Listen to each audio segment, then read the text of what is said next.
वजीर आला सिद्धरामैया का बड़ा बयान, बहुत जल्द बनाए जाएंगे 3 नए हज भवन। मंगलूर, हुबली और कलबुर्गी में बनाए जाएंगे हज भवन।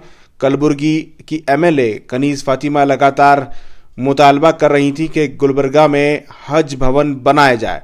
कहीं न कहीं बड़ा फैसला हुकूमत का काफ़ी दिनों से चल रहा था। आखिरकार वजीर आला सिद्धरामैया ने हज भवन पहुंचकर इस बात का ऐलान किया। हज भवन आजमीन से मुलाकात करने पहुंचे थे वजीर आला सिद्धरामैया। इस मौके पर सलाम टीवी के एक सवाल के जवाब में उन्होंने कहा कि बहुत जल्द इन तीनों इलाकों में हज भवन का तामीरी काम शुरू होगा। इनके साथ वजीर बराए अक़लियती उमूर वक्फ हाउसिंग ज़मीर अहमद खान भी मौजूद थे।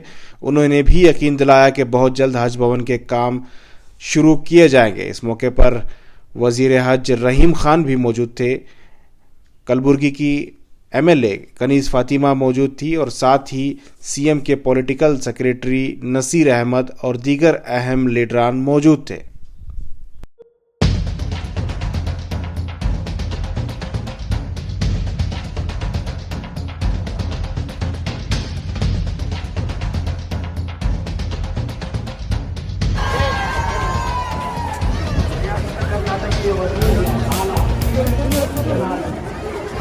ಸರ್, ಇದು ಹುಬ್ಬಳ್ಳಿ ಮತ್ತು ಮಂಗಳೂರು ಗುಲ್ಬರ್ಗಲ್ಲಿ ಹಜ್ ಭವನ್ ಮಾಡಬೇಕಂತ ಶುರು ಮಾಡ್ತಾ ಇದ್ದಾರೆ. ಇಲ್ಲ, ಮಂಗಳೂರಿಗೆ ಕೊಟ್ಟಿದ್ದೀನಿ ನಾನು ದುಡ್ಡು. ಮಂಗಳೂರು ಮತ್ತು ಗುಲ್ಬರ್ಗಕ್ಕೂ ದುಡ್ಡು ಕೊಟ್ಟಿದ್ದೀವಿ. ಜಾಗ ಸಿಕ್ಕಿದ್ದೇನೆ, ಅದು ಸ್ವಲ್ಪ ವಿಳಂಬ ಆಗಿದೆ.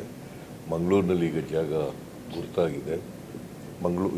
ಗುಲ್ಬರ್ಗದಲ್ಲಿ ಆಲ್ರೆಡಿ ಜಾಗ ಇದೆ ಸರ್. ಗುಲ್ಬರ್ಗದಲ್ಲೂ ಕೂಡ ಗುದ್ಲಿ ಪೂಜೆ ಮಾಡ್ತೀವಿ ಸರ್.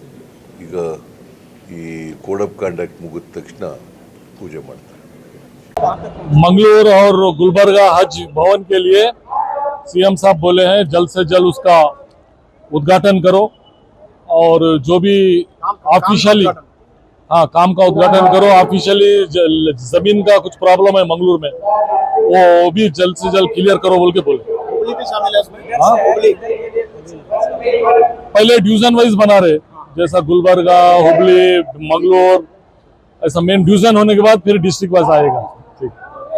हज भवन का बनाने का तो ये पहले से ही गुलबर्गे का है, सैंक्शन होके है।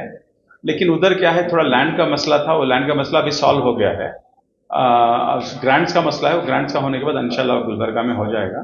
और मंगलूर का जहां तक सवाल है, मंगलूर का भी क्या है कि ग्रांट्स ऑलरेडी है, लैंड का डिस्प्यूट रहने से कोर्ट में केसेस हैं। वो कोई उसके बाद अभी जो हमारे एक मंगलूर के बिल्डर हैं, जो उन्होंने लैंड देने की वादा किया है और लैंड दे रहे हैं, वो अल्हम्दुलिल्लाह बेहतरीन जगह में दे रहे हैं, तो वहाँ हज भवन बने।